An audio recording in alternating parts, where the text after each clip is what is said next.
கண்களை பாதுகாக்க.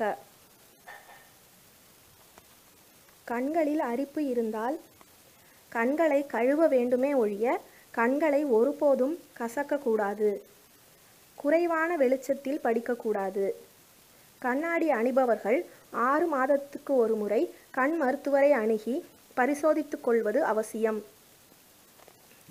கண்கள் சோர்வடையும் போது கண்களை மூடி படுத்துக்கொண்டு கண்களின் மீது வெள்ளரிக்காய் துண்டுகளை வைத்து அல்லது வெள்ளரி ஜூஸை பஞ்சில் நனைத்தோ கண்களில் 15 நிமிடம் வைத்து கொண்டால் கண்கள் நல்ல புத்துணர்வு பெறும். வாரம் ஒரு முறை எண்ணெய் குளியல் எடுத்துக்கொள்வதும் கண்களுக்கு மிகவும் நல்லது.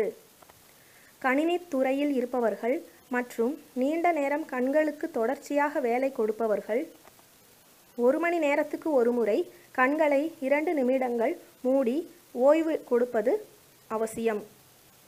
தேவையான அளவு உறக்கம் கண்களுக்கு கட்டாயம் தேவை. இந்த முறைகளை பின்பற்றி வந்தால் உங்கள் கண்கள் புத்துணர்ச்சியுடன் பாதுகாப்பாக இருக்கும்.